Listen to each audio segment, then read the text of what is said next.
Law 4. Always say less than necessary. Judgment. When you are trying to impress people with words, the more you say, the more common you appear, and the less in control. Even if you are saying something banal, it will seem original if you make it vague, open-ended, and sphinx-like. Powerful people impress and intimidate by saying less. The more you say, the more likely you are to say something foolish. Transgression of the law. Gnaeus Marcius, also known as Coriolanus, was a great military hero of ancient Rome. In the first half of the 5th century BC, he won many important battles, saving the city from calamity time and time again. Because he spent most of his time on the battlefield, few Romans knew him personally, making him something of a legendary figure. In 454 BC, Coriolanus decided it was time to exploit his reputation and enter politics. He stood for election to the high rank of consul. Candidates for this position traditionally made a public address early in the race, and when Coriolanus came before the people, he began by displaying the dozens of scars had accumulated over 17 years of fighting for Rome. Few in the crowd really heard the lengthy speech that followed. Those scars, proof of his valor and patriotism, moved the people to tears. Coriolanus' election seemed certain.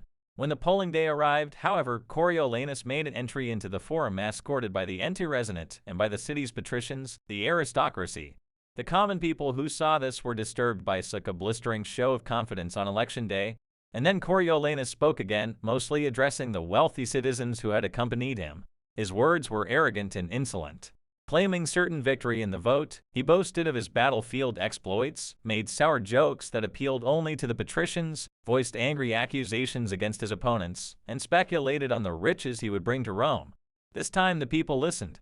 They had not realized that this legendary soldier was also a common braggart. Down on his luck, the screenwriter, Michael Arlen, went to New York in 1944. To drown his sorrows, he paid a visit to the famous restaurant 21. In the lobby, he ran into Sam Goldwyn, who offered the somewhat impractical advice that he should buy racehorses. At the bar, Arlen met Louis B. Mayer, an old acquaintance, who asked him what were his plans for the future. "I was just talking to Sam Goldwyn," began Arlen. "How much did he offer you?" interrupted Mayer. "Not enough," he replied evasively. "Would you take 15,000 for 30 weeks?" asked Mayer. No hesitation this time. "Yes," said Arlen. The Little Brown Book of Anecdotes, Clifton Fadiman Head, 1985. News of Coriolanus' second speech spread quickly through Rome, and the people turned out in great numbers to make sure he was not elected. Defeated, Coriolanus returned to the battlefield, bitter and vowing revenge on the common folk who had voted against him. Some weeks later, a large shipment of grain arrived in Rome. The Senate was ready to distribute this food to the people for free, but just as they were preparing to vote on the question, Coriolanus appeared on the scene and took the Senate floor. The distribution, he argued, would have a harmful effect on the city as a whole. Several senators appeared over, and the vote on the distribution fell into doubt. Coriolanus did not stop there. He went on to condemn the concept of democracy itself. He advocated getting rid of the people's representatives, the tribunes, and turning over the governing of the city to the patricians. One oft-told tale about Kissinger involved a report that Winston Lord had worked on for days. After giving it to Kissinger, he got it back with the notation, "Is this the best you can do?" Lord rewrote and polished and finally resubmitted it. Back it came with the same curt question. After redrafting it one more time and once again getting the same question from Kissinger, Lord snapped, "Damn it, yes, it's the best I can do." To which Kissinger replied, "Fine, then I guess I'll read it this time." Kissinger, Walter Isaacson, 1992. When word of Coriolanus' latest speech reached the people, their anger knew no bounds. The tribunes were sent to the Senate to demand that Coriolanus appear before them. He refused. Riots broke out all over the city. The Senate, fearing the people's wrath, finally voted in favor of the grain distribution. The tribunes were appeased, but the people still demanded that Coriolanus speak to them and apologize. If he repented and agreed to keep his opinions to himself, he would be allowed to return to the battlefield. Coriolanus did appear one last time before the people, who listened to him in rapt silence. He started slowly and softly, but as the speech went on, he became more and more blunt. Yet again he hurled insults. His tone was arrogant, his expression disdainful. The more he spoke, the angrier the people became. Finally, they shouted him down and silenced him. The tribunes conferred, condemned Coriolanus to death, and ordered the magistrates to take him at once to the top of the Tarpeian Rock and throw him over. The delighted crowd seconded the decision. The patricians, however, managed to intervene, and the sentence was commuted to a lifelong banishment. When the people found out that Rome's great military hero would never return to the city, they celebrated in the streets. In fact, no one had ever seen such a celebration, not even after the defeat of a foreign enemy. Interpretation: before his entrance into politics, the name of Coriolanus evoked awe. His battlefield accomplishments showed him as a man of great bravery. Since the citizens knew little about him, all kinds of legends became attached to his name. The moment he appeared before the Roman citizens, however, and spoke his mind, all that grandeur and mystery vanished. He bragged and blustered like a common soldier. He insulted and slandered people as if he felt threatened and insecure. Suddenly he was not at all what the people had imagined. The discrepancy between the legend and the reality proved immensely disappointing to those who wanted to believe in their hero. The more Coriolanus said, the less powerful he appeared. A person who cannot control his words shows that he cannot control himself and is unworthy of respect. The king Louis XIV maintains the most impenetrable secrecy about affairs of state. The ministers attend council meetings, but he confides his plans to them only when he has reflected at length upon them and has come to a definite decision. I wish you might see the king. His expression is inscrutable. His eyes are like those of a fox. He never discusses state affairs except with his ministers in the council. When he speaks to courtiers, he refers only to their respective prerogatives or duties. Even the most frivolous of his utterances have the air of being the pronouncement of an oracle. Primi Visconti quoted in Louis XIV Louis Bertrand, 1928, had Coriolanus said less, the people would never have had cause to be offended by him, would never have known his true feelings. He would have maintained his powerful aura, would certainly have been elected consul, and would have been able to accomplish his anti-democratic goals. But the human tongue is a beast that few can master. It strains constantly to break out of its cage, and if it is not tamed, it will run wild and cause you grief. Power cannot accrue to those who squander their treasure of words. Oysters open completely when the moon is full, and when the crab sees one, it throws a piece of stone or seaweed into it, and the oyster cannot close again so that it serves the crab for meat. Such is the fate of him who opens his mouth too much and thereby puts himself at the mercy of the listener. Leonardo da Vinci, 1452–1519. Observance of the law. In the court of Louis XIV, nobles and ministers would spend days and nights debating issues of state. They would confer, argue, make and break alliances, and argue again until finally the critical moment arrived. Two of them would be chosen to represent the different sides to Louis himself, who would decide what should be done. After these persons were chosen, everyone would argue some more. How should the issues be phrased? What would appeal to Louis and what would annoy him? At what time of day should the representatives approach him, and in what part of the Versailles Palace? What expression should they have on their faces? Finally, after all this was settled, the fateful moment would finally arrive. The two men would approach Louis, always a delicate matter, and when they finally had his ear, they would talk about the issue at hand, spelling out the options in detail. Louis would listen in silence, a most enigmatic look on his face.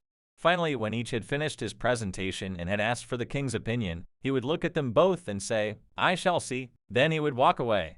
The ministers and courtiers would never hear another word on this subject from the king. They would simply see the result. Weeks later, when he would come to a decision and act, he would never bother to consult them on the matter again. Undutiful words of a subject do often take deeper root than the memory of old deeds. The late Earl of Essex told Queen Elizabeth that her conditions were as crooked as her carcass, but it cost him his head, which his insurrection had not cost him but for that speech. Sir Walter Raleigh, 1554–1618. Interpretation: Louis XIV was a man of very few words. His most famous remark is "Elitat, c'est moi, I am the state." Nothing could be more pithy yet more eloquent. His infamous "I shall see" was one of several extremely short phrases that he would imply to all manner of requests. Louis was not always this way. As a young man, he was known for talking at length, delighting in his own eloquence. His later taciturnity was self-imposed, an act, a mask he used to keep everybody below him off balance. No one knew exactly where he stood or could predict his reactions.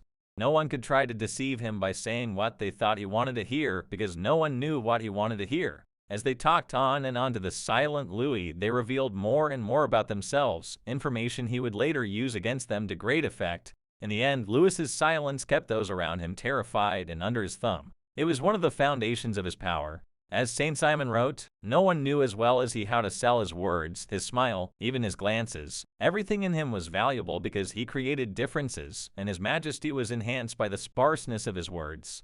It is even more damaging for a minister to say foolish things than to do them.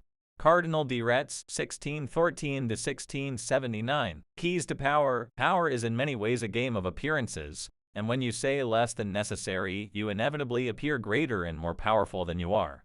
Your silence will make other people uncomfortable. Humans are machines of interpretation and explanation. They have to know what you are thinking. When you carefully control what you reveal, they cannot pierce your intentions or your meaning. Your short answers and silences will put them on the defensive, and they will jump in, nervously filling the silence with all kinds of comments that will reveal valuable information about them and their weaknesses. They will leave a meeting with you feeling as if they had been robbed, and they will go home and ponder your every word. This extra attention to your brief comments will only add to your power. Saying less than necessary is not for kings and statesmen only. In most areas of life, the less you say, the more profound and mysterious you appear. As a young man, the artist Andy Warhol had the revelation that it was generally impossible to get people to do what you wanted them to do by talking to them. They would turn against you, subvert your wishes, disobey you out of sheer perversity. He once told a friend, "I learned that you actually have more power when you shut up." In his later life, Warhol employed this strategy with great success. His interviews were exercises in oracular speech. He would say something vague and ambiguous, and the interviewer would twist in circles trying to figure it out, imagining there was something profound behind his often meaningless phrases. Warhol rarely talked about his work. He let others do the interpreting. He claimed to have learned this technique from that master of enigma Marcel Duchamp, another 20th century artist who realized early on that the less he said about his work, the more people talked about it, and the more they talked, the more valuable his work became. By saying less than necessary, you create the appearance of meaning and power. Also, the less you say, the less risk you run of saying something foolish, even dangerous. In 1825, a new czar, Nicholas I, ascended the throne of Russia. A rebellion immediately broke out, led by liberals demanding that the country modernize, that its industries and civil strictures catch up with the rest of Europe. Brutally crushing this rebellion, the Decembrist uprising, Nicholas I sentenced one of its leaders, Kondraty Rylyaev, to death. On the day of the execution, Rylyaev stood on the gallows, the noose around his neck. The trapdoor opened, but as Rylyaev dangled, the rope broke, dashing him to the ground. At the time, events like this were considered signs of providence or heavenly will, and a man saved from execution this way was usually pardoned. As Rylyaev got to his feet, bruised and dirtied but believing his neck had been saved, he called out to the crowd, "You see, in Russia they don't know how to do anything properly, not even how to make rope." A messenger immediately went to the Winter Palace with news of the failed hanging. Vexed by this disappointing turnabout, Nicholas I nevertheless began to sign the pardon. But then, did Rylyaev say anything after this miracle? The Tsar asked the messenger. "Sire," the messenger replied, "he said that in Russia they don't even know how to make rope." "In that case," said the Tsar, "let us prove the contrary," and he tore out the pardon. The next day Rylyaev was hanged again. This time the rope did not break. Learn the lesson: once the words are out, you cannot take them back. Keep them under control. Be particularly careful with sarcasm. The momentary satisfaction you gain with your biting words will be outweighed by the price you pay. When visitors consulted the oracle, the priestess would utter a few enigmatic words that seemed full of meaning and import. No one disobeyed the words of the oracle. They held power over life and death. Authority: never start moving your own lips and teeth before the subordinates do. The longer I keep quiet, the sooner others move their lips and teeth. As they move their lips and teeth, I can thereby understand their real intentions. If the sovereign is not mysterious, the ministers will find an opportunity to take and take.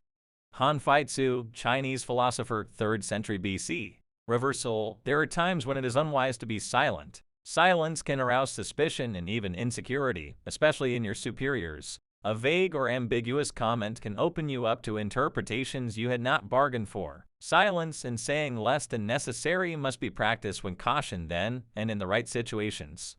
It is occasionally wiser to imitate the court jester who plays the fool but knows he is smarter than the king. He talks and entertains, and no one suspects that he is more than just a fool. Also, words can sometimes act as a kind of smokescreen for any deception you might practice. By bending your listener's ear with talk, you can distract and mesmerize them. The more you talk, in fact, the less suspicious of you they become. The verbose is not perceived as sly and manipulative, but as helpless and unsophisticated. This is the reverse of the silent policy employed by the powerful. By talking and making yourself appear weaker and less intelligent than your mark, you can practice deception with greater ease.